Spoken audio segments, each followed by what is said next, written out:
So I'm going to turn this pretty quickly over to the editors of this fascinating anthology called Utopia and Modernity in China. This book was it's published by Pluto Press, and the book was our late comrade Michael Lardner had started working on a program for this book. Unfortunately, he fell ill and died last summer, but he asked if we could pick it up, and so we did. And I've read part of it, not all of it yet. It's these are some fascinating essays, basically about Chinese. Well, I'll let the editors speak for what the book is about. I'll introduce them now. The first co-editor is Qing Shao. Is that close? Yes. Who's a associate professor in Chinese studies at Durham University in the UK. His specialization is mass media and social change in modern China. He wrote a book called China Under Western Gaze, representing China in British television documentaries. And besides this book, he recently co-edited a book called Brand China in the Media, Transformation of Identities, which that sounds pretty fascinating, to me at least. And our other co-editor is David Margolies, who is emeritus professor of English at Goldsmiths University of London. He is a Shakespeare specialist, and also writes on Marxist literary criticism. Former editor of Red Letters, a journal of cultural politics, and a journal called Green Socialist. And his most recent book is called Culture and Politics, Selected Writings of Christopher Caldwell. So with that, I'm going to turn it over to the two editors who I think have, and I'm going to mute everybody else for the time being, who I think have worked out how they're going to do this, some kind of back and forth, and introduce us to their very interesting anthology. Go ahead, David and I'll start, and I will, after I say a few things, I'll turn over to Qing. I should say, first of all, that from your introduction, it's clear that my specialisms lie elsewhere. I am not, in any sense, an expert on China. I've spent a certain amount of time in China. I've done a certain amount of teaching in China and had lots of conversations, but I'm not a Chinese speaker. I know a little bit of Chinese, but I wouldn't trust myself to get anywhere with my limited vocabulary. So that's a caveat. The book title actually describes what goes on in the book, which is not that frequently the case for books, and it's something where the authors of the 7 essays have looked at a range of ideas in which utopia figures and how they have encountered modernization and what the modernization is. And it's, I think, essential here to distinguish Western or basically American ideas of utopia and those in China. Western notions of utopia, certainly in the English-speaking world, began with Thomas More, with his book on utopia, which was an antidote for greed and corruption at court. And it was written at an early stage of capitalist growth in the beginning of the 16th century. And what it presents is a picture of a society a discovered society, which is usually labeled as primitive communism.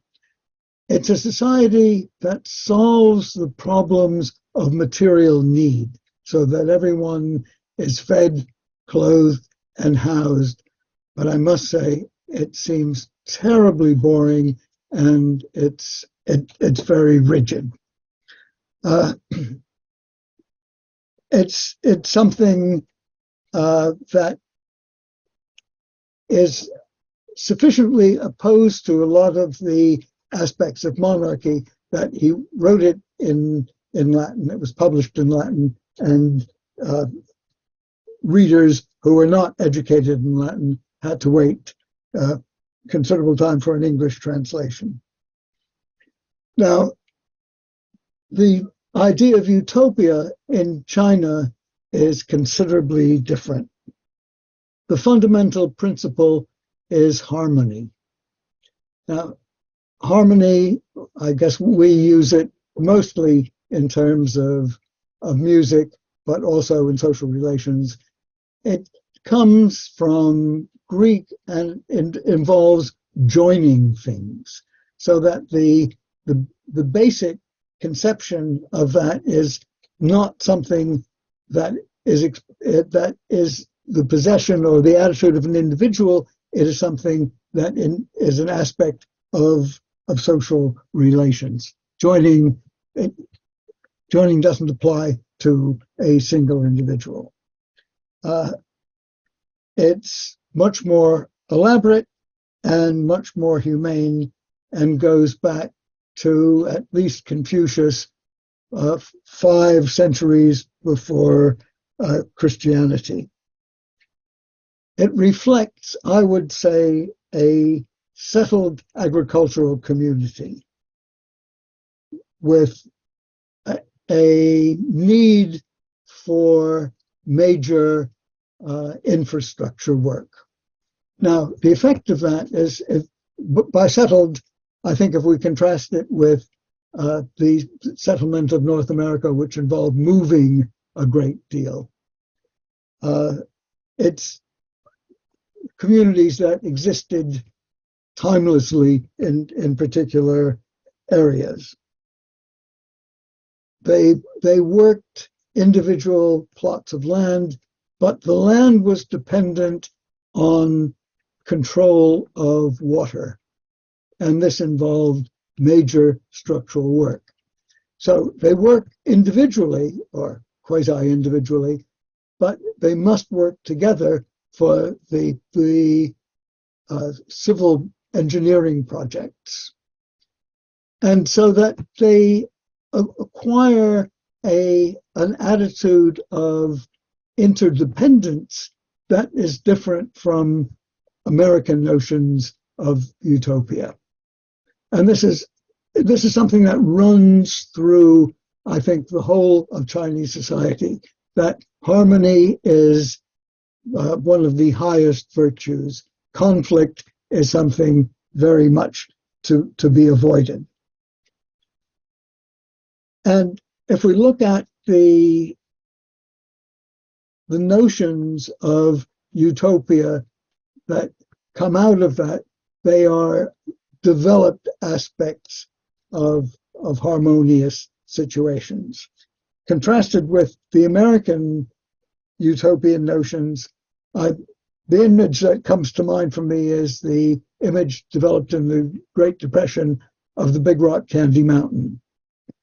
So where the birds sing and the cigarette springs, the soda water springs, and so on, where there's enough food for everyone. It comes from the time of hunger and deprivation. So the utopia is where that does not exist. But it's a solo operation. It's not interdependent with any group of people. And so that's a fundamental difference. And in the 20th century, or the late 20th century, certainly with the perfection of advertising and the tremendous pushing of commodities, the notion of utopia is a consumerist paradise. So it's something that is not an extension of the individual, it's the consumption of the individual, and it's not something that depends on social relations. And I think if we recognize that fundamental difference of utopia, the Chinese utopia makes an awful lot of sense. Now, the basis on which certainly the modern utopia exists is historical, and Qing will explain that. And I think without understanding the existence of that, it's very difficult to make sense of the notion of Chinese utopia. The other chapters in the book, there are 4 chapters on the arts, 2 on film, 1 on poetry, and 1 on underclass novels. I had a running dispute with the author of the underclass novels one. She wanted to call them bottom novels, which is the way that they would be, I guess, literally translated, which certainly doesn't work for certainly for English audiences. The importance of these chapters is not simply a question of rounding out the notions of utopia and modernity. It's that it gives a perspective that is very different from a sociological, historical, and political perspective, which is the question of how the tensions in the society are felt by individual people, which is, I think, vital for understanding what the actual process is. So you have all kinds of tensions that are reflected in the work or dealt with directly. And this is something that makes a different kind of commentary. Is this a good thing, the utopian moving towards utopia? Is it the modernity? Is this something that is a worry? All of these things are seen through the responses of individuals that are constructed in fiction or poetry, and I think at this point much more clearly in the films. Now, I should say about the films that I have seen a certain number of Chinese films. I know about other Chinese films, and I have been told about what happens in further films. But the access to these in Britain, I think, is probably not as good as in the United States. So I haven't seen that many of them. But the ones that I have given, I think, a very interesting perspective. And later, when there's time, I'll try talking about them in a bit more detail. The last chapter is the ecology chapter. Now, Liz, I'm sorry, it doesn't say anything that I think will be useful in terms of judging agriculture, but it is a utopian vision of how human society can relate to the natural world. Qing, I pass it to you now. Okay, thank you, David, for explaining utopia, what constitutes utopia in China. That's the continents. I think in terms of harmony, that's a very good summary of the Chinese social ideal, which is to achieve harmony. That's the highest ideal. Maybe if we have time, I will develop it further. But now I'd like to have a quick summary of this book, I'm going to talk about two aspects. One is utopia, but I'm going to talk about utopia as a social political ideal. What is an ideal society? Now, utopia, let's use this term in China as a perfect political social society for, let's say, at least 3,000 years. For China, the social ideal is in the past, is in the so-called three dynasties.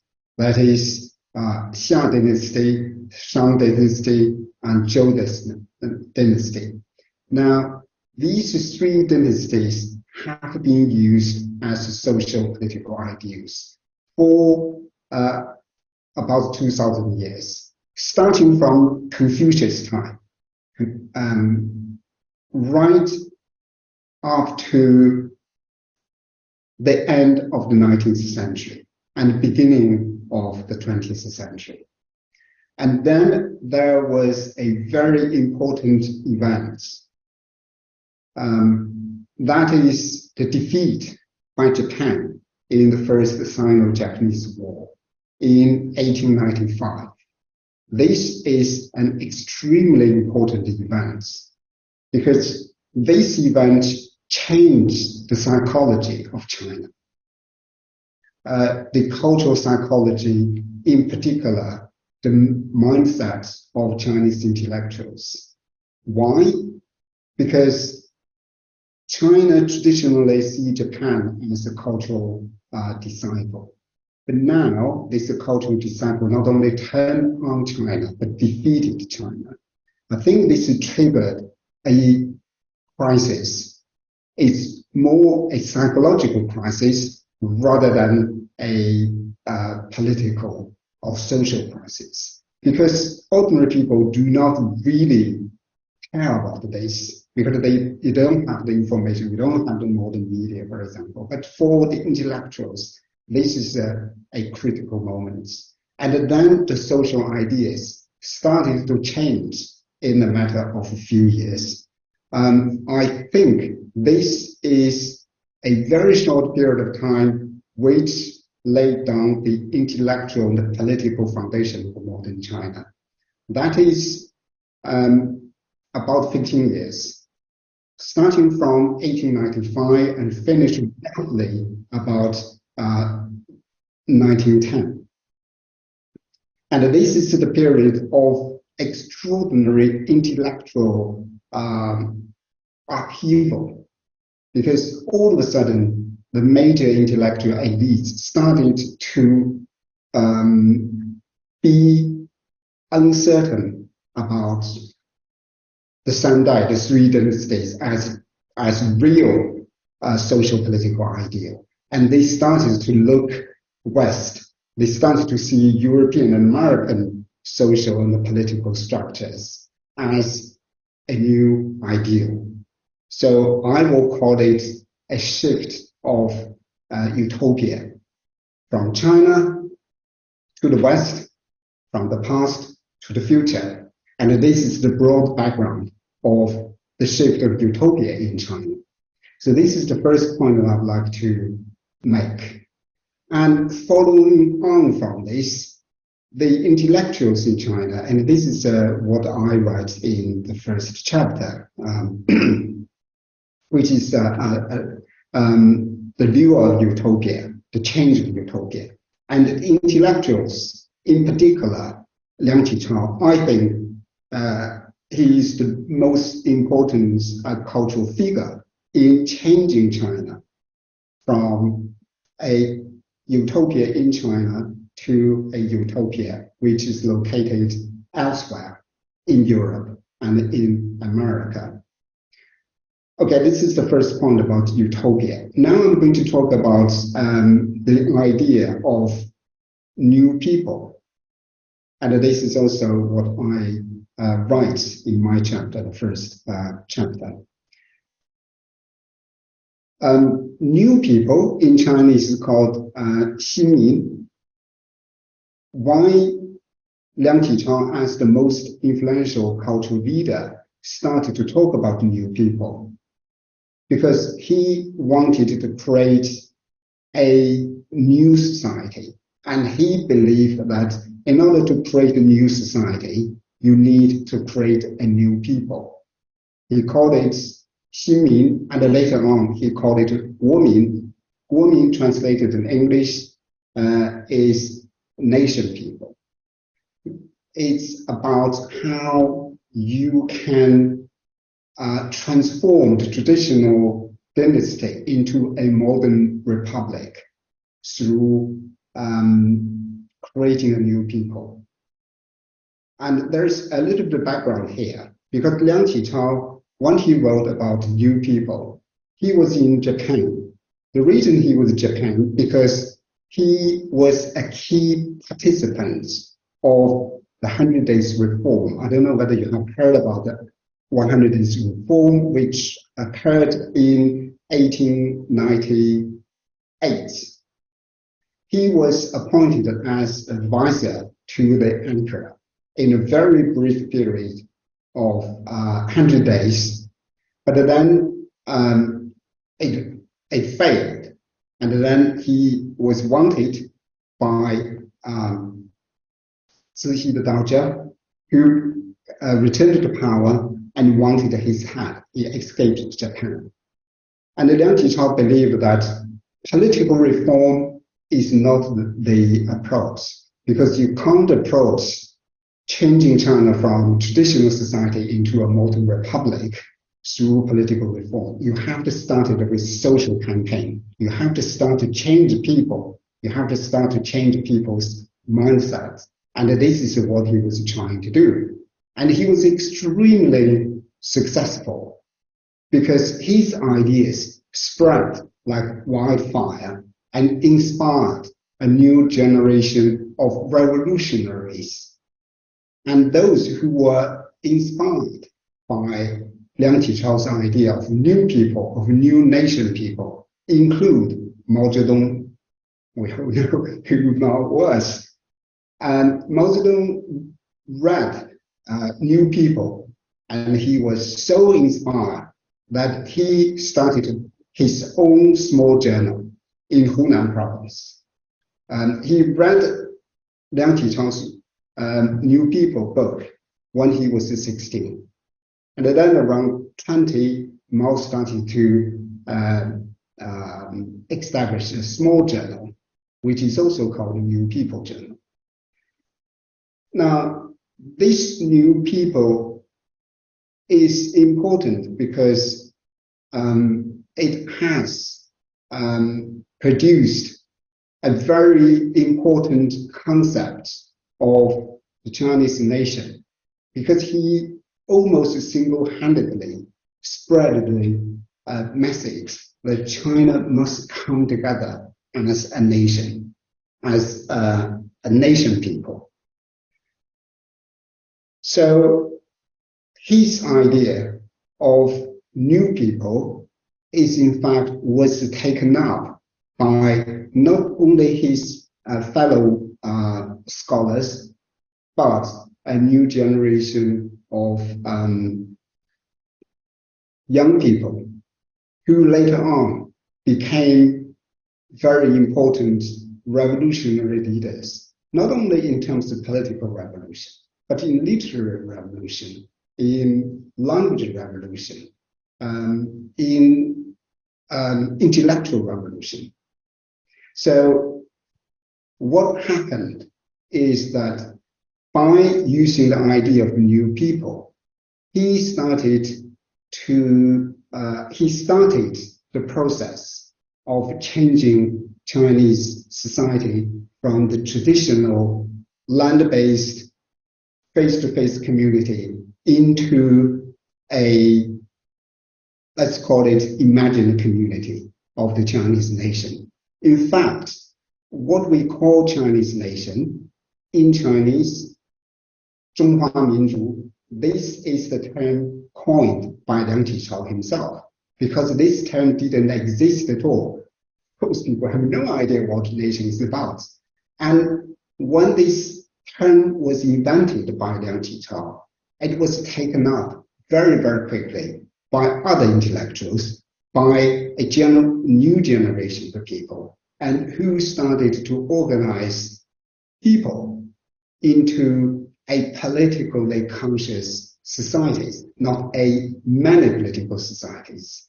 And in a short period of time, just about 10 or 20 years, and all the intellectual elites not only understood what nation is about, but try to educate the broad masses about China as a new nation, as the so-called 中华民族. So this is the chapter that I wrote about. Now I want to conclude my very brief introduction of this book by just to talk a little bit about what is Marxism in terms of how Chinese understood this term at the time of these new people. Now, Marxist ideas came to China mainly or predominantly through Japan, not from Soviet Union. I think there's a lot of misunderstanding that this idea came from Soviet Union. The idea of Marxism, of communism, of socialism really came from Japan. Why? Because leading intellectuals in China, right after the Jiang defeat, they went to Japan. They wanted to see why Japan was so successful in modernizing the Japanese society. And they came back. When they came back, they not only took a lot of democracy, liberalism, these post-Enlightenment values, but also they took by Marxism. The three people very important in this process. Two of them later on became professors. Of course, they were very young, but they became professors in Peking University. So communism or Marxism started in China as an intellectual discourse, mainly concentrated in one place, as in Beijing University. Okay, these are the two people, very important. They're called Li Dazhao and Chen Duxiu. Later on, they became two organizers of the first communist group in China, which established the Chinese Communist Party in Shanghai in 1921. Another intellectual who was very important is Chen Wangdao, who was much less known, but he was also the founding member, although he didn't participate in the founding conference in 1922. Chen Wangdao translated the first full version of Marx's manifesto of communism, or Communist Manifesto. This translated version, or first fully translated version of the Communist Manifesto, was read by a small group of people, including Mao himself. And Mao said he was very much influenced by this book, by Chen Wangdao's translation. Broadly, Mao's idea really mainly come from this small book, the Communist Manifesto. 13. I don't have any information or scholarship which indicates Mao read Das Kapital or other major Marxist works. Now, these three people were all intellectuals, and they became only active after they realized that after the conclusion of the First World War, they were very much disillusioned by what America did and another European powers emphasize peace treaty. because they thought China was betrayal, and they disillusioned to a large extent of these liberal ideas, and they became very much attracted to Marxism as a radical critique of liberal democracy. So this is an intellectual start of the Chinese communism. I think I will stop here to allow you to ask questions. Shall I pick them up now? Again? Yes, go ahead, David. Okay, I want to mention the content of some of the films, which I think is useful in terms of situations that are recognizable also in the United States and in Britain. The one that is, I think, particularly interesting, which was a 2010 film, but I just got a hold of it last year. Piano in a Factory. Meng Jiang is the director. Is that something that exists in your circles? That film? No. Okay. It's something where it's the Rust Belt of northern China, and it's steel workers who have been laid off. Well, the whole factory is closed, and they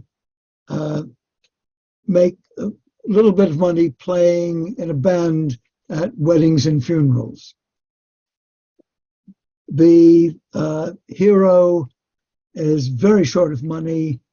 His wife has left him. They have a daughter. The daughter has musical talent and needs piano lessons, and he can't really afford that. And so he says he makes a model of the keyboard and says, well, you can practice on that, and he sings along to the notes. I mean, it's humorous and it's touching at the same time. And the daughter says, I will go with whichever parent is able to continue piano lessons for me, or who will get me a piano. And so the steel workers who have been sacked and are in the band are a very tight-knit group, and they get drunk and they try to steal a piano from a community center, and they're caught and they're fined and so on. Then there are a couple of puns on the word for piano and factory and steel. And the notion is, we're steel workers, there's a steel plant there, we'll make a steel piano. But piano has 8,000 parts, how do you make it? And one says, we're workers, we can make anything.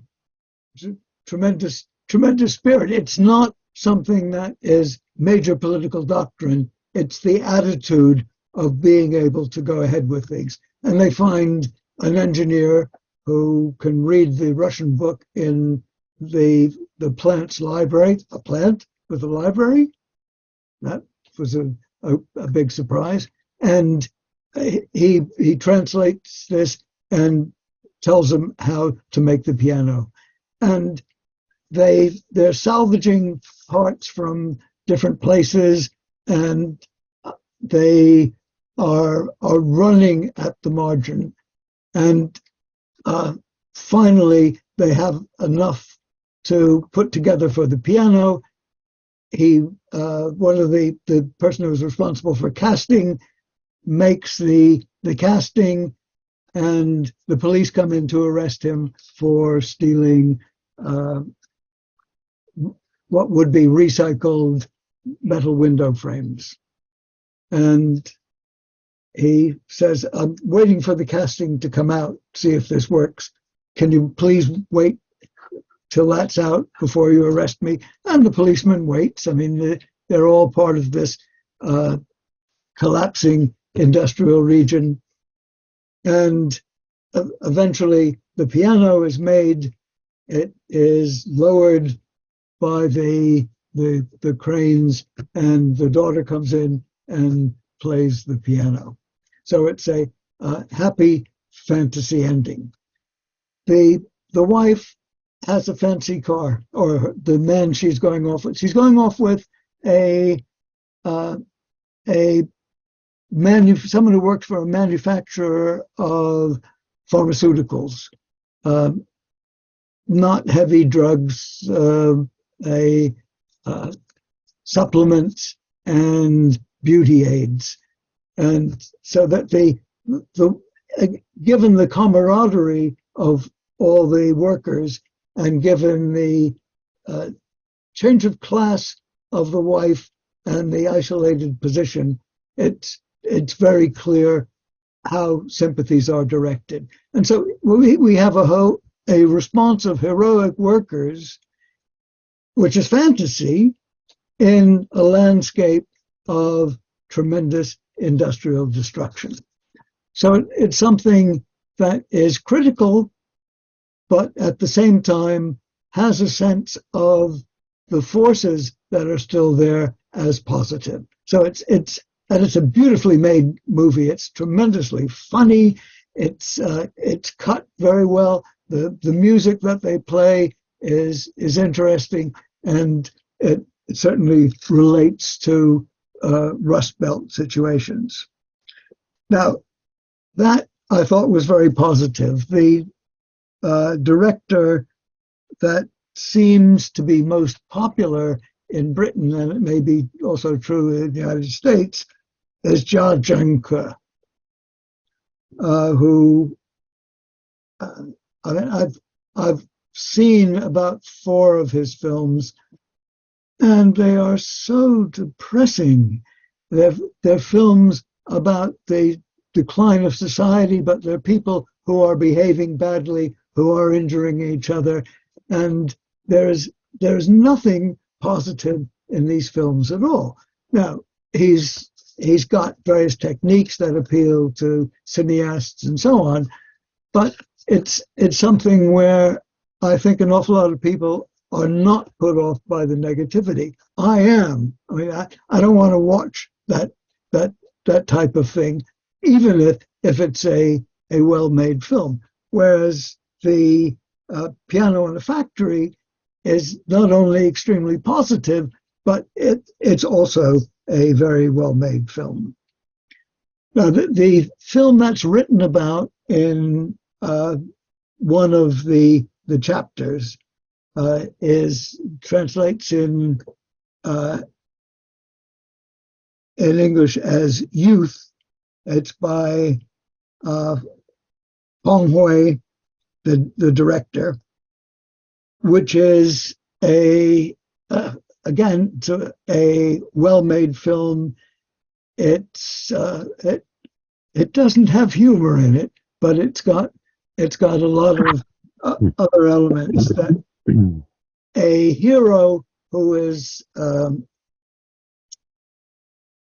he's in the early stages, he is a hero in the military institution that he is a part of.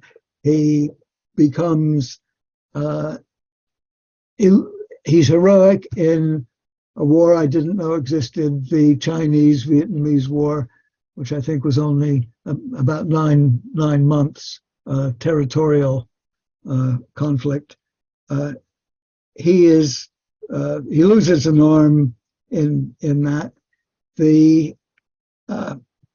There's a problem of the nouveau riche in this military troop. It's something I think that I hadn't heard of before, a military song and dance troupe.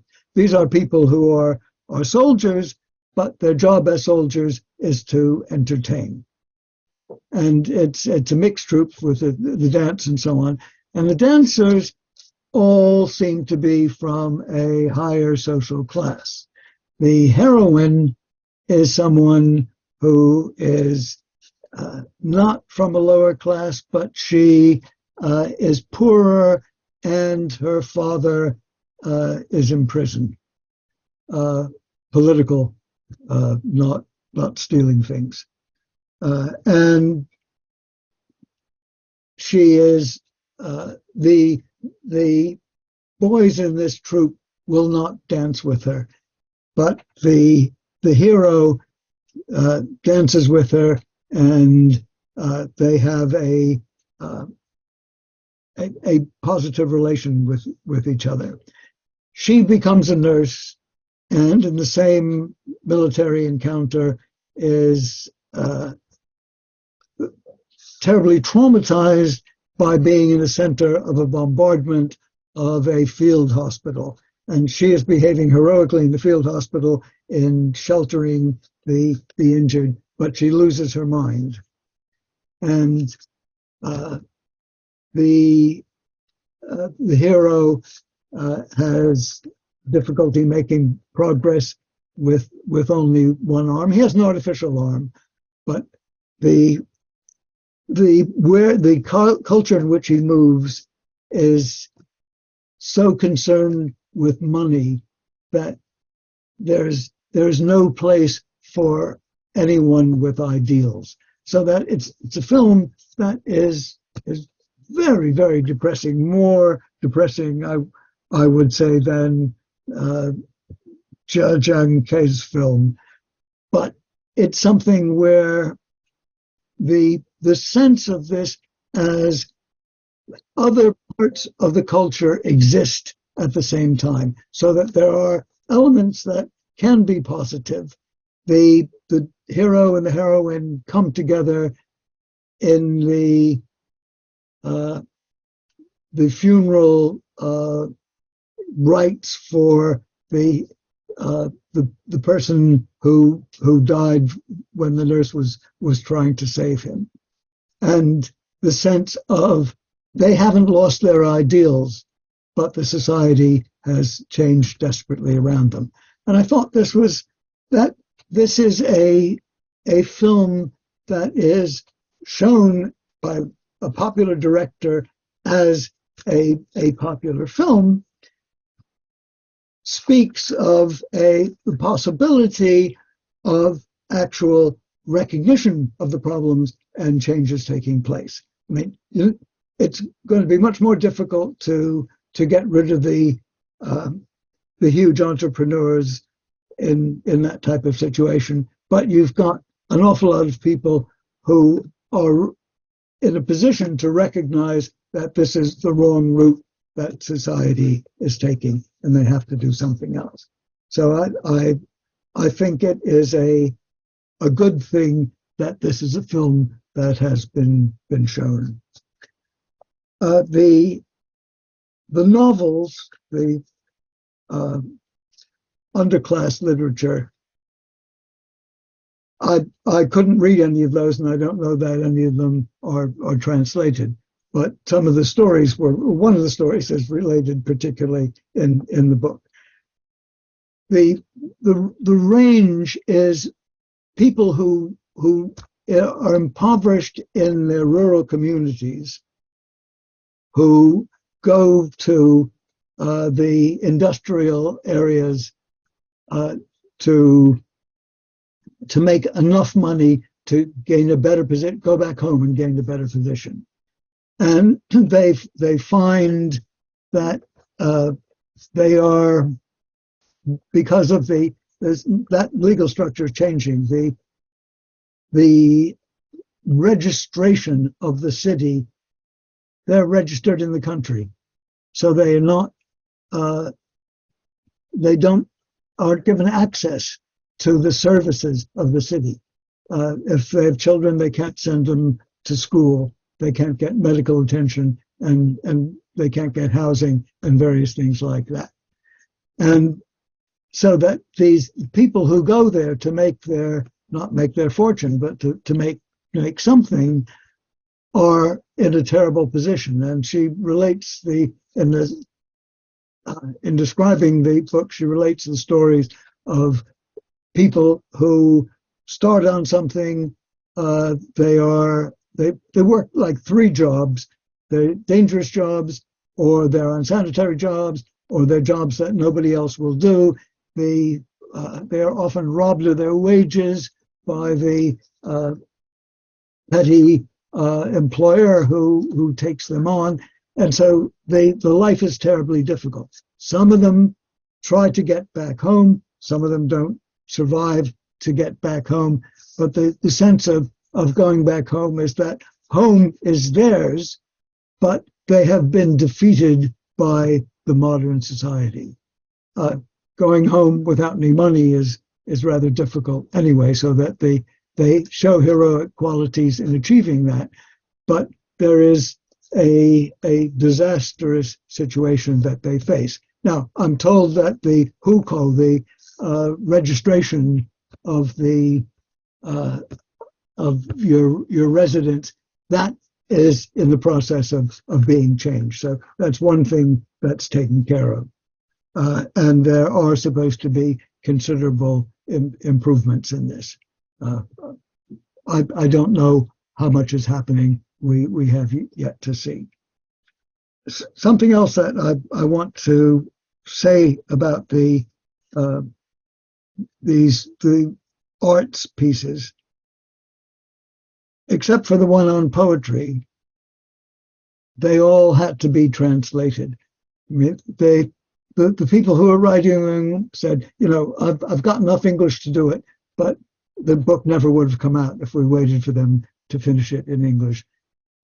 And the translation, I think, is from Chinese to English is exceptionally difficult, because I once thought English was the most compact language. Chinese is the most compact language. If you look at the subtitles in Chinese, they may be this long. The English ones are that long, and it's there are fewer words, and the words have much wider possibilities of meaning, so that anything that is said or it can be interpreted in a number of different ways. So for a translator to interpret it, it's not just an academic exercise, it is a life experience exercise. We were very fortunate that the translator we got was not a professional translator. He had worked for many years in China in an industrial situation. So he knew the polite language, and he knew the language of the shop floor and so on. He was also someone who is doing a PhD in texts of the Confucian period. And so he's got a wide range of understanding of this. And we spent, was also, I think, tremendously fortunate. I discovered that he lived around the corner from me. And so that we could go over the texts, sitting down, talking about them directly, not having to go through in this way. And that he worked out different possibilities of translating, and we discussed them and worked them into English. And so that we got something that I think are very good translations. And I must say, I learned an enormous amount about China and about the Chinese language when we were having those sessions. But I think if I'm reading a book in English that's translated from something, I often don't have any sense of, if it's awkward, I know it may be a poor translation. But if it reads properly, I don't know whether it's a good translation or not. I know that this is a good translation because of the amount of time that we spent going over all of these things, the possibilities of meaning and the way that this should be expressed. So I can recommend that in particular to you if you're reading the book. Okay, Qing, back to you. Go ahead. Yeah. Or we Do you have reached anything the end? more you want to add?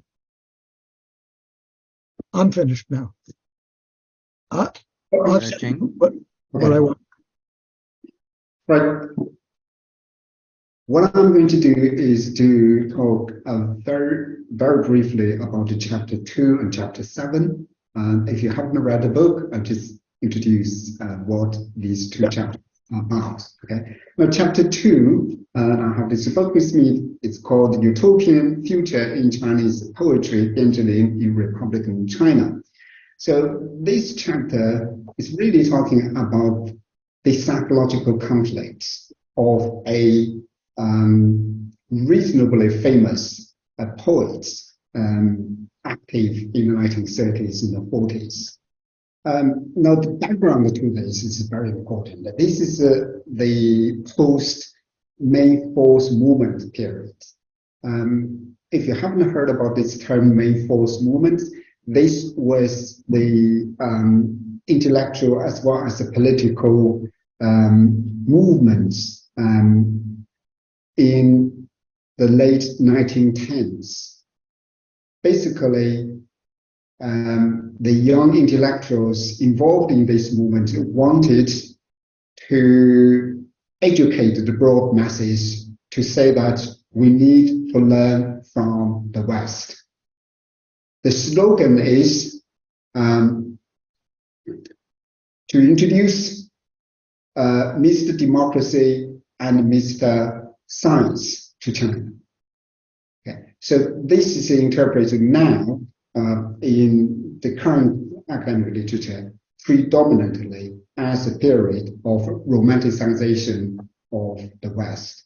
But anyway, this chapter 2, is about the conflicts within the intellectuals who try to learn from the West, who were very disappointed with the Chinese tradition because they believe that the Chinese traditions couldn't help China to meet the challenges posed by the rise of Europe. And they wanted to learn from the Europe. Now, in this chapter, the author writes about a particular poet who tried to imitate French style of poetry. This is called the French symbolism. But he found himself actually writing in the style of a Chinese traditional poetry. But he didn't want to recognize this because he wanted something new, something modern, something European, something Western, which was extremely popular at the time when he was writing his poetry. But at heart, he really was drawn to the Chinese classical style. And this is the conflict he was facing and he was struggling with. And this is the main content of chapter 2. Now I move to the last chapter, chapter 7, which is called Eco-Humanism in the Construction of Eco-Aesthetics in China. In this chapter, the author is writing about the ecological crisis in contemporary China, how we could deal with this. There's industrialization in China has a tremendous cost of ecological cost, which indirectly and sometimes directly human cost as well. And he advocated a return to the Confucian understanding of environment, of ecology, because we are all one organic whole on the planet. We need to take care of ecology in the same way that we care about our humans in the society. And he used the concept of sheng sheng, which translated into English is the birth and rebirth. Okay, your environment is really your homeland. If you destroy your environment, you are destroying the human society itself. Again, this is about how to resolve contemporary problems. And he returns, I say he, the author himself returns to the traditional concept of shengsheng, of birth and rebirth, to resolve the contemporary issues.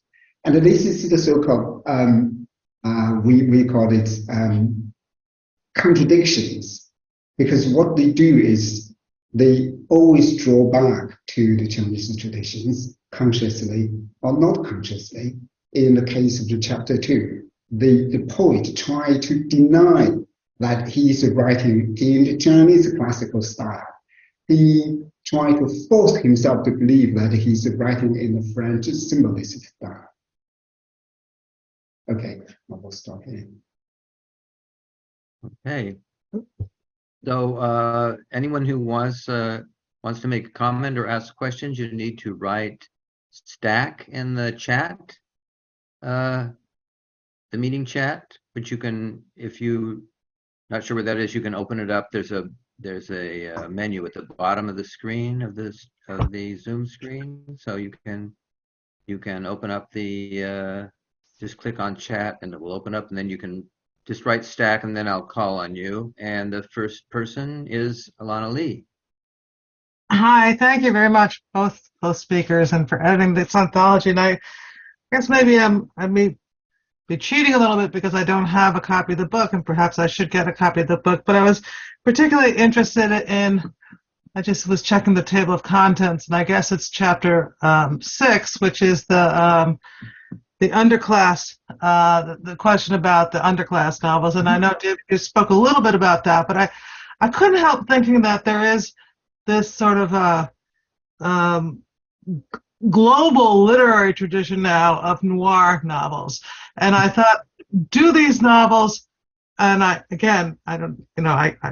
cheating because I don't have the book. I don't know what the books are. I mean, you described the plot of one of the novels, but in terms of it, even the way you described that book, this sort of alienation of living in the city and this sort of underclass of these people. I mean, again, I don't have the essay in front of me, but I wonder if you think that, if you're familiar with the noir tradition, and whether you think that this question of underclass novels, which is a descriptor I've never heard before exactly, whether that sort of would fit into this tradition of noir.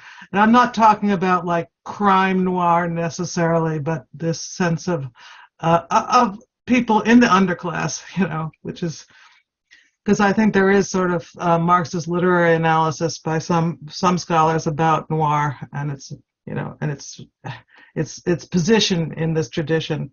And also because as somebody who's been involved with the MEP for many years, particularly our literature reading groups, we do have every year a session on noir, and it's become international over the years.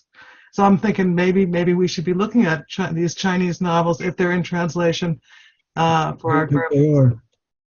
So anyway, that's my comments. I'm not sure if it's answerable, but it's my comment. I don't know enough about them. That is, I haven't read them, and I don't know of any of the translations. But my impression is that the nearest thing to that is what we used to speak of as the proletarian novel. So the literature of the 30s and so on, which usually or often had a political shaping, but sometimes was just the miserable lives that people lived. And I think this is mostly that, but she seems to think there's some that have more positive features. What she's very critical of, and it's not all of it is in the essay, is that the authors who are dealing with the situation, why don't they do anything about it? Why do they just write it? And shouldn't they be involved in a larger protest that makes conditions better? So she's very much involved that way, but I'm without having access to the novels, I can't say, I don't know any more than what I've read of her writing. But I think it's something that's worth considering. And if you know someone who reads Chinese novels, that would be a thing. The term, we were, when she was wanting to insist on there being called bottom novels, and I think she's got a couple of scholarly articles where they're called bottom novels. I figured we would have a real problem with that and with an English audience. Bottom is simply your ass, so they said, what is this porn or what is this, so that's where we are at the moment. Did you want to add anything, Qing? Yes, I just want to say there is such kind of a writing in China, which is in the existence since the reform started. I don't think that there's such a literature or such a type of writing during Marx's time, but there's absolutely no space to have such literature. There is a particular genre which is called report literature. This is a direct translation. I don't have a good, perfect translation, but in Chinese it's called 报告文学. Literal translation is report literature, and this style I call it semi-quasi literary writing. Tends to write about the dark side of society, what you do not normally see or hear on the mainstream mass media. So I think this is very close to this, we call it underclass literature. Okay. I don't see anyone else on Stack, so let me ask a question, see how I try and phrase this. I'm wondering about the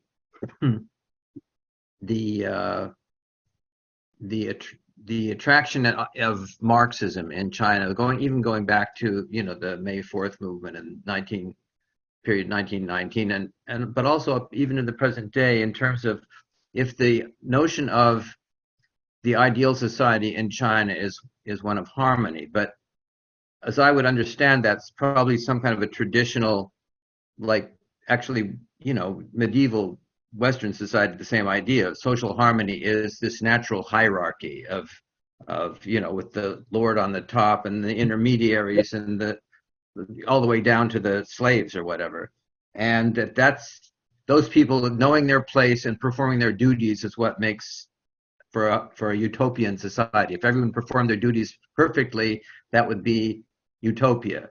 Now, the thing is that the whole basis of Marxist sociology, anthropology, is the notion that kind of society, there is an inevitable struggle between these different layers of society and classes, and that struggle is what causes social change and, if you will, social progress. And so I'm wondering how Chinese people, and I don't know whether any of these articles really address that, have kind of internalized that the difference between is it class struggle is the main thing, or is building harmony the main thing, or somehow you have to do both at the same time. I mean, I remember Mao at one time said there's great disorder under heaven, and that's a wonderful thing. But on the other hand, the notion of creating, on the other hand, it's hard for people to live like that. We have to be honest, for decades after decades, people need some kind of stability and sense of a more measured progress. So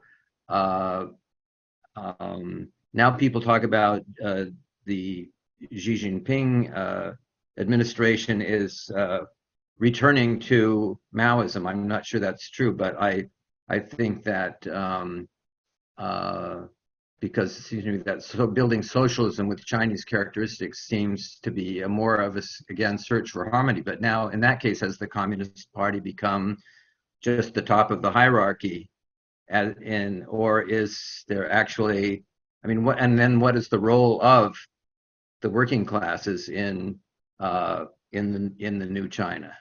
That's kind of a mouthful and a big thing, but maybe some of these artistic creations address that issue. I would, go ahead, Qing. I just want to add one point here. I think there are some very important incompatibilities in terms of the introduction of Marxism to China. One is precisely about this class struggle.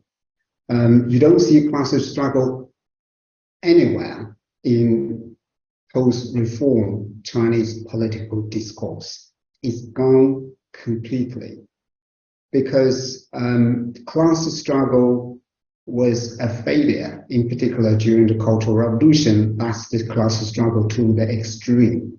So this is very much an aspect which is incompatible with the Confucius emphasis on harmony. It doesn't mean that Marxism is not in China. There's still some discourse about Marxism, but it's not this class struggle version or strand of Marxism.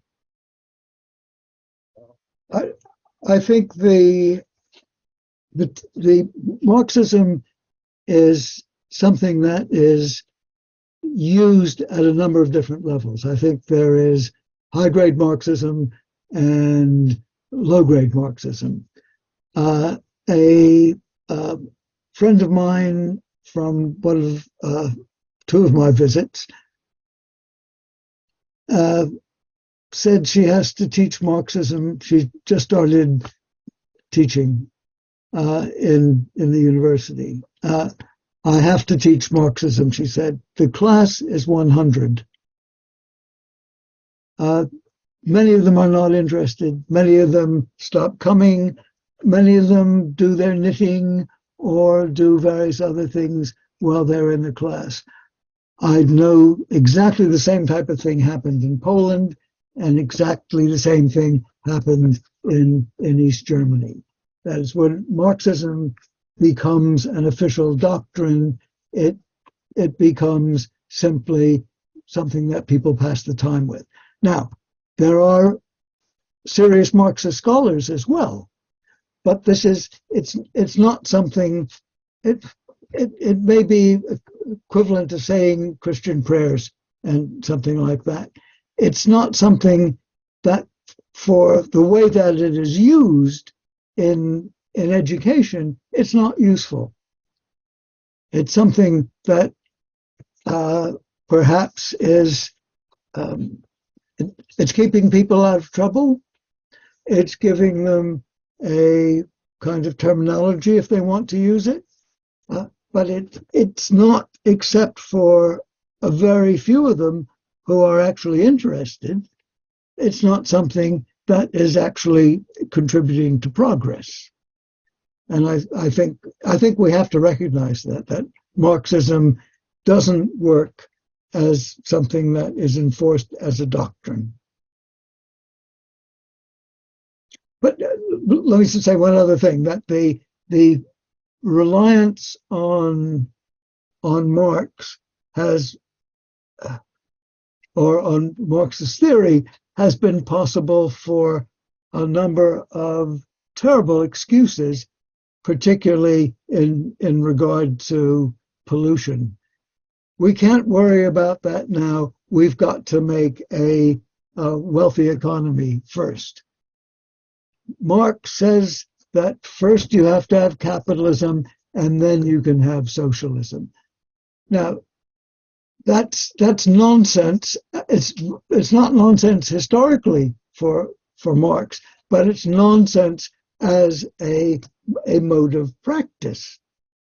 And especially I think that's changed now. I mean, there was a high delegation of Chinese visitors to Britain in 2013, where they said, you ask, is China socialist? No, China has to be capitalist first, then it can be socialist. Because if you read Marx, this is what Marx says. I think that way of going about things has diminished considerably because it doesn't get a very good reception, and it's basically a poor excuse. But there's still something where I think there's a lot of work to be done.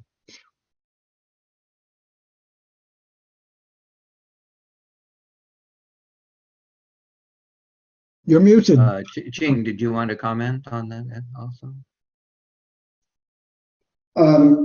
Yes, I think for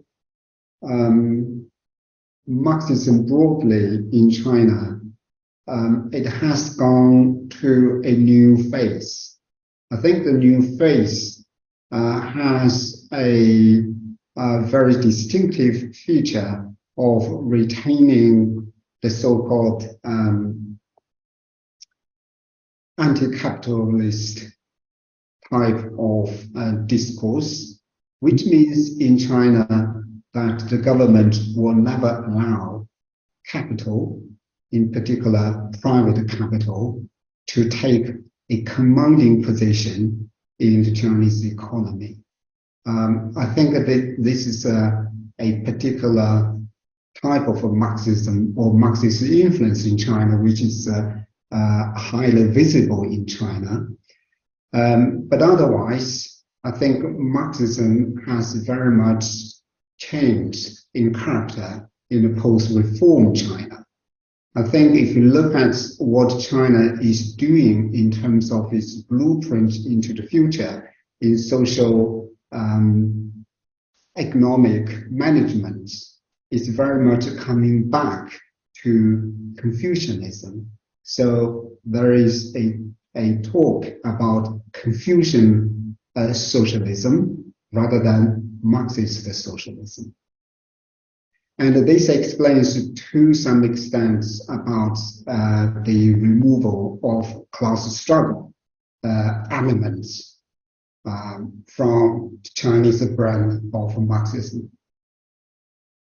In the post-reform China, which is much longer now than the Maoist China, which is orthodox socialism or Marxist version of socialism. Well, or at least Stalin's version of socialism.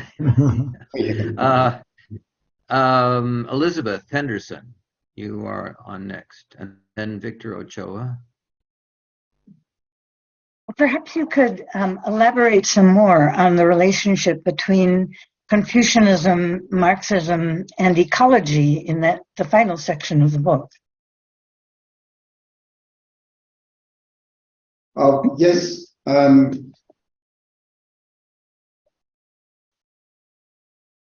think the main idea is that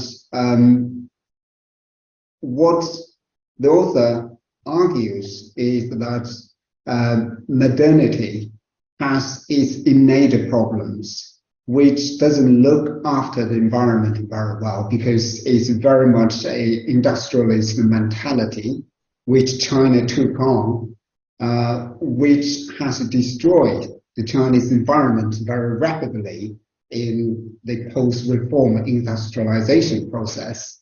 And he believed that the best solution would be going back to the Chinese traditions. In that respect, I think Marxism did not seem to have offered the best solution to the Chinese ecological crisis. So that's the main argument. So that chapter really going into the detail about the idea of shengsheng, which means birth and rebirth. And this is the main Confucian tradition of how you look at your non-human environments, which was conceived to be part of the ecological system. So humans and non-humans need to coexist. You treat the environment as a human. If you damage it, and then you damage life which has equal value as the humans. And if you look after your environment's ecological system, and then which means you are giving the environments a chance to be born and reborn. That's the idea of Shengsheng. And he believes that philosophically, this is the best tradition, the best solution to the current China's ecological crisis. So because of that, the chapter was written a few years ago, because this book has a long period of preparation.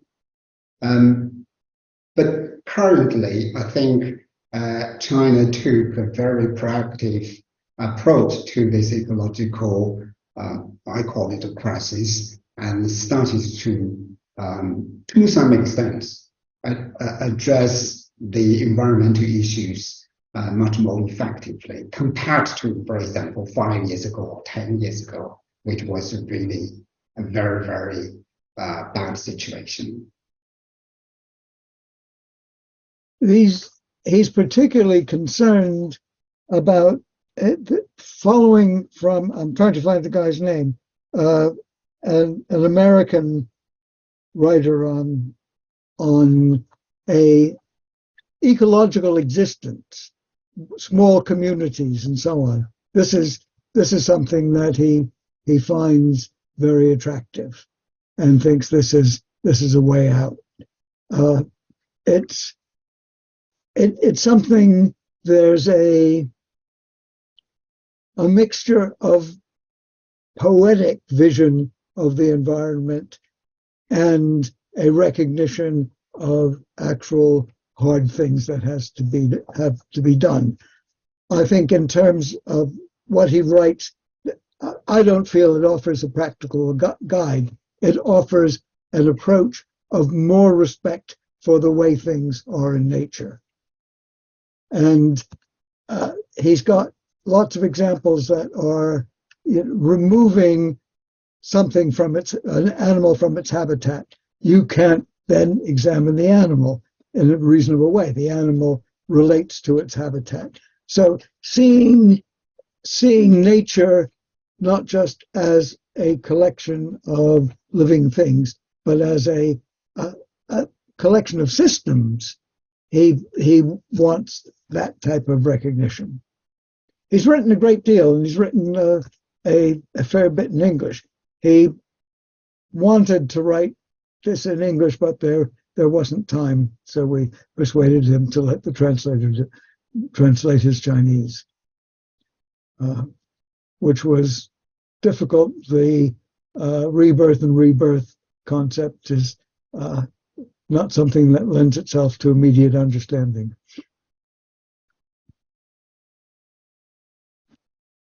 You're muted again. Yes, Victor is next. Go ahead. Okay, thank you. Yeah, just kind of the last comments kind of kicked off in me a kind of a recent discovery for me, and I don't know if it is for anybody else. But I know Monthly Review, some of the leading writers there have written books on Marx and ecology, and looking at his works and kind of pulling out things that they think really can relate to a more modern concept of ecology as we've come to understand that. And it's brand new to me, and I've got the books, but I haven't read them yet. And I don't know if either of the presenters are familiar with that. If they are, I'd like them to comment if they are familiar with it, or if they're not. And well, what they think of it if they are familiar with it.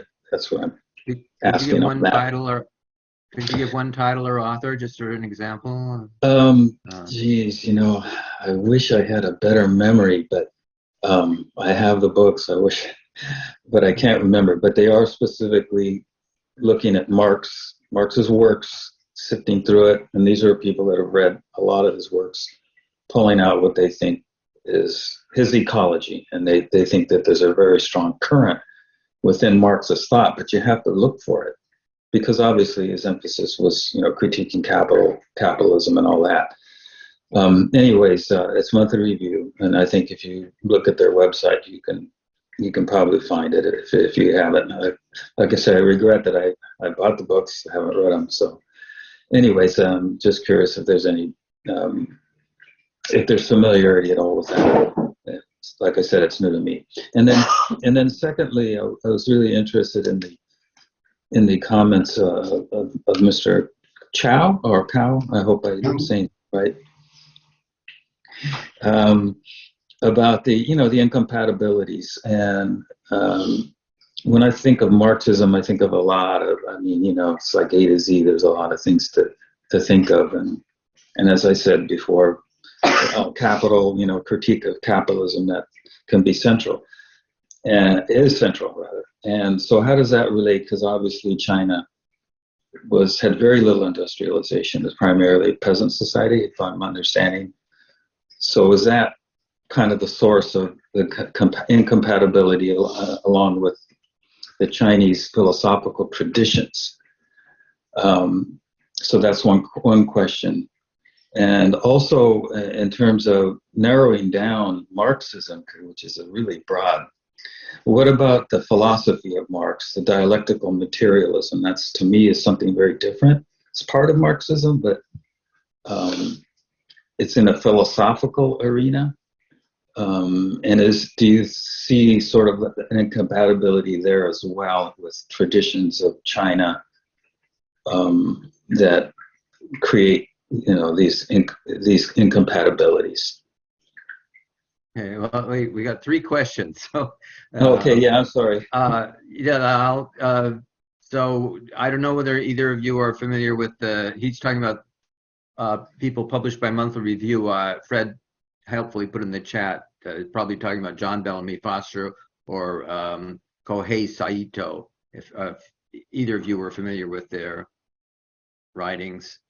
Yeah, John Bellamy Foster is the left commentator on ecology in Britain as well as in the States, and has the fattest book on it. So, but I think, Victor, you're some of the stuff that comes out of Marx. Marx was against any kind of exploitation, and it's that you can only take so much out of the soil, that you can only take so much out of the river. You at a certain point where it begins to be exploitation, then you begin to get damage. And Mark, I can't remember where this is said, but this is something that goes along in Marx's thinking.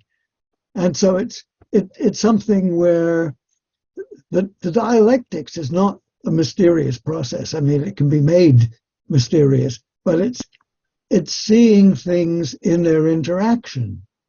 And so if you've got a social structure that's interacting with the natural structure, you're going to be able to understand that in terms of the effects of the interaction. And I think that it's not that it's easy to understand, but the process is not a mystery. And John Bellamy Foster has certainly done a lot of bringing Marxism into study of the natural world. And in fact, Monthly Review published Caudwell's final essay, which was not allowed to be published in Britain, and it was still, he thought it was out of copyright, but it wasn't. I still held the copyright, and so I let him know about this, and What do you want? What I want is an apology in the next issue. He did that, and that was okay. But so he is around. He is involved in everything like that.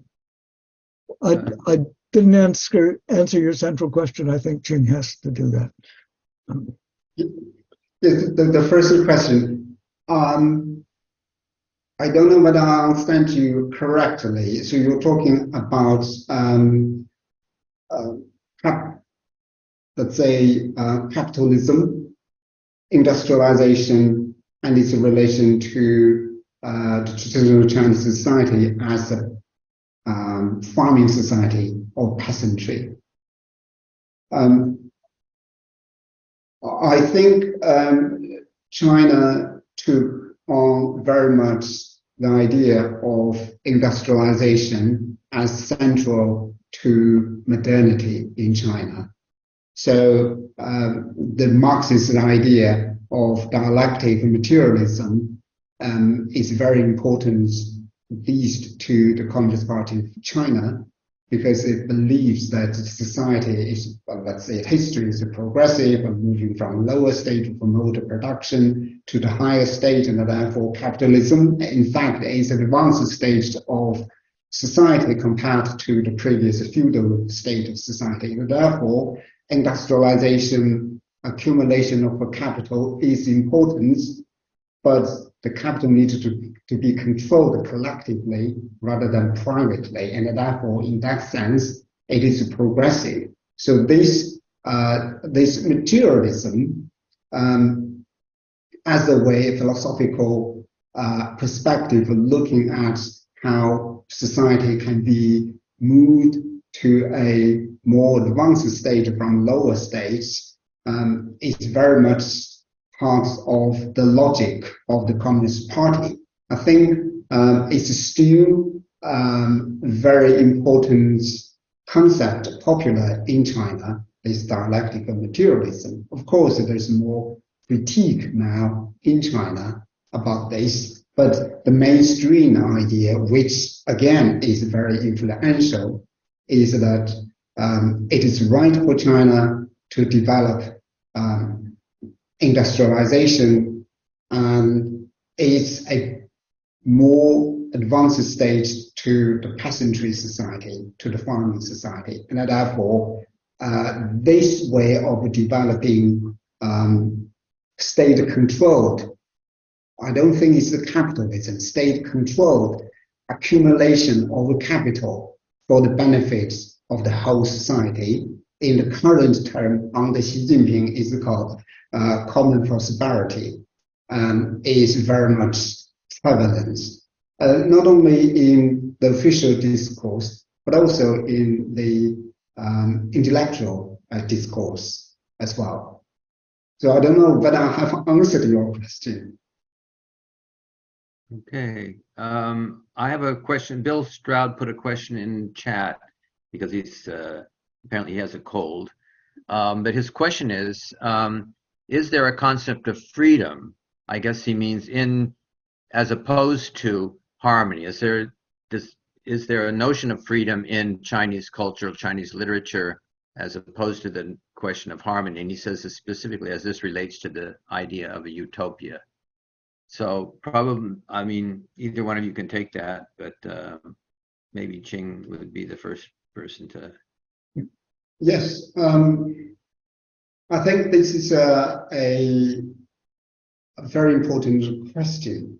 Now, if we look at the Chinese tradition, I think the idea of freedom is not very much visible concepts in the Confucian tradition, but it's very much within the tradition of Taoism. Taoism emphasizes the idea of 自由 in Chinese, which can be translated as freedom. But in the Taoist understanding of freedom, it's very much how you deal with yourself rather than a social structure which allow you to be free. It's really about how you understand your relation with the society with the natural environments, so that you have this intellectual freedom rather than freedom in terms of political organization or within a political society.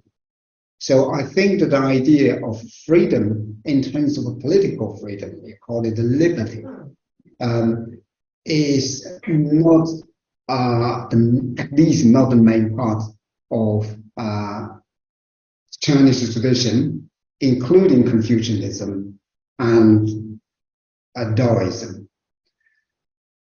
But when we call utopia, of course, we are using a modern term to describe the Chinese tradition. But I would call the Chinese ideal society, which is very much a harmonious society.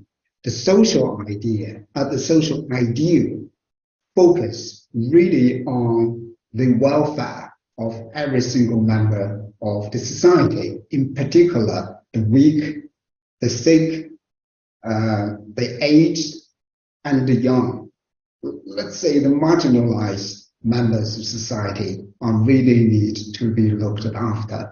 I think that's the central emphasis of a traditional, let's say, utopian society or ideal society, rather than the idea of freedom in political terms, which is very much not in the Chinese tradition. Did you want to add something, David? Yeah, well, it's just if you look at the fundamental principle as social rather than as individual, I think it gives you a different notion of freedom. The Western, or particularly American, but also British notion is that this is individual. Whereas I think in China, the social is much clearer. Fred, did you want to? You put a long quote from Marx from Capital about, from Capital about environmental destruction under capitalism. Did you want to? Oh, Fred has disappeared. So people can read that in the text. It's a long quote from Capital about, and it's about how capitalist production undermines the original source of wealth, which is nature. So we have a little more time. I'd like to go back to the last remark about freedom. I thought that Bill's question was a very profound one and interesting, and it's interesting to know that that this is not, at least in the European American sense, this is not a concept that's much talked about in China. But the notion of harmony, a harmonious society. Now, I think you could say that what Marx called communism was, or is, a notion of a harmonious society. That is a society that's transcended class struggle. And in that society, I think, for Marx at least, the distinction between individual freedom and social harmony is kind of abolished. He says at one point it's a society in which the free development of each would be the condition for the free development of all. So that's an attempt to, as you might say, bring these two contradictory things into some kind of a synthesis. I'm wondering that for him, the way to get there was, the only way to get there was through the completion of this historical process of class development and class struggle. So I guess I'm asking probably Qing again, but maybe David also has thoughts on this. In the traditional Chinese culture, what is we realize that societies often fall out of harmony, or maybe they were never in harmony, but they fall out of harmony and into conflict, into competition, and disorder. What is the process by which a society that's out of harmony could be brought back into harmony, or could be brought into harmony in some kind of a penultimate sense, anyway? I think it's impossible to talk about a process that will do the whole society like that. I think you have to do it through much smaller groups. I think if a trade union functions properly, that does some of what you're talking about. If you have neighborhood groups that function properly, they very much the same type of thing, where the recognition of the interdependence of people, not just in terms of the primary function of production of some sort, but also of attitude and their emotional well-being, then that happens. And if you get more and more groups like that, then eventually you've got the society. Qing, did you want to add anything to that? Okay. I think when we are talking about the idea of freedom or harmony, we need to look at a different context. Now, in the traditional context in China, as a pre-modern time, China was very much a rural society, which is village-based, and the village is a family-based or clan-based. So in that sense, you don't deal with strangers. You live in a face-to-face community, you know everybody. And therefore, the relations is really about the family relations, extended family relations, and relations with friends. So you're dealing with people you know. And therefore, for Confucianism, it's a social guidance, how you're going to conduct your relations with these people. The main approach of Confucianism is really about to regulate yourself rather than you are demanding how other people would treat you. It only deals with how you're going to deal with others by self-cultivation. So it's really about developing your virtues or your own moralities. And the idea is that if each individual develops a good virtue or morality, and then you will achieve a harmony. In other words, the traditional Chinese society, I'm not talking about modern Chinese society, is very much obligation-centered or defined rather than rights defined, which is a different context. Because if you are talking about rights, you really are talking about freedom. Because once you have rights, you can protect your rights, okay, by a legal system in a well-organized society with legal code, enforcement of those legal codes, and then you protect your freedom. So that's the traditional Chinese context. In modern context, I think the idea of freedom is important because you're not dealing with people you know. You often deal with people you don't know, or people you interact with very briefly, temporarily, and then you meet other set of strangers. And therefore, in a modern context, I think that the idea of freedom and rights and etc. are important. However, because China has very much lost the Confucian tradition in contemporary China, although it's returning. And therefore, I think this, let's say broadly, the Western idea of freedom of rights are important in China now. I think in China, rights becomes very important. Not in the traditional society. Traditional society, obligations are very important, and there are no concepts of rights. I think in Britain, it was very interesting that the experience of families with children during lockdown.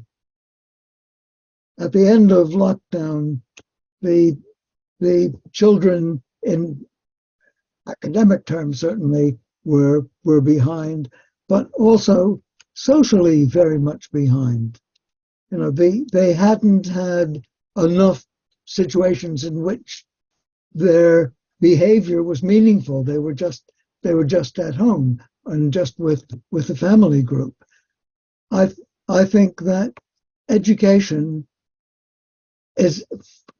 for young children is often dismissed as something that has to be paid for by the government, but it's not worth putting an awful lot of money into it. I would think that this is where you make the big changes. Let children learn how to behave, they know what to expect. I think a culture where they're taught obligations, contrary to the Chinese view, is something that is an unnecessary psychological burden. I think if they learn good behavior as a positive thing, then they will do what the obligations are anyway, without having to have this formal burden.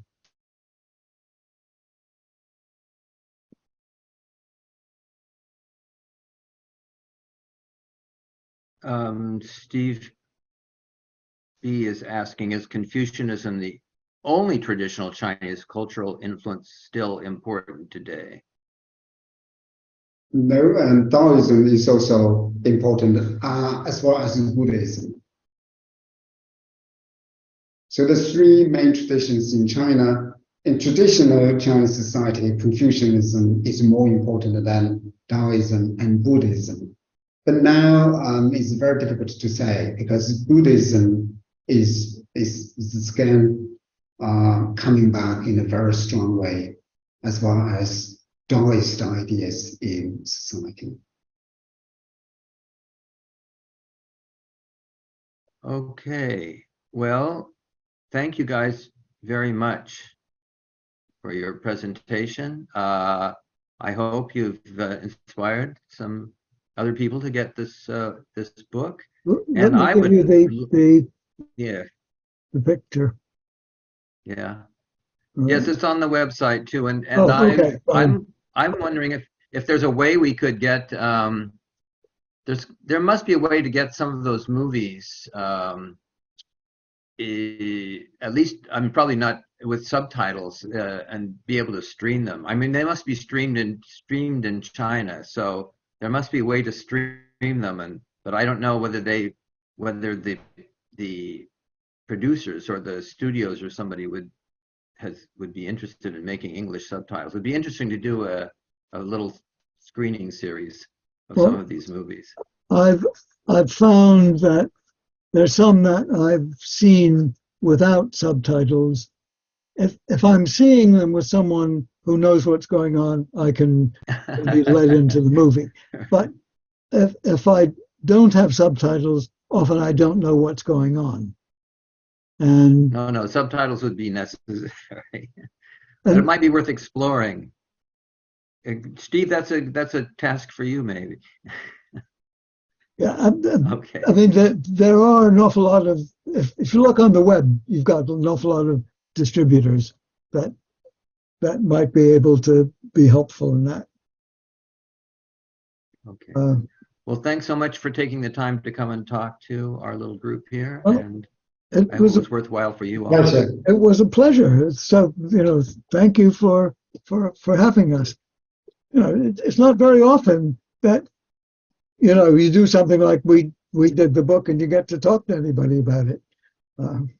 It just disappears into the ether.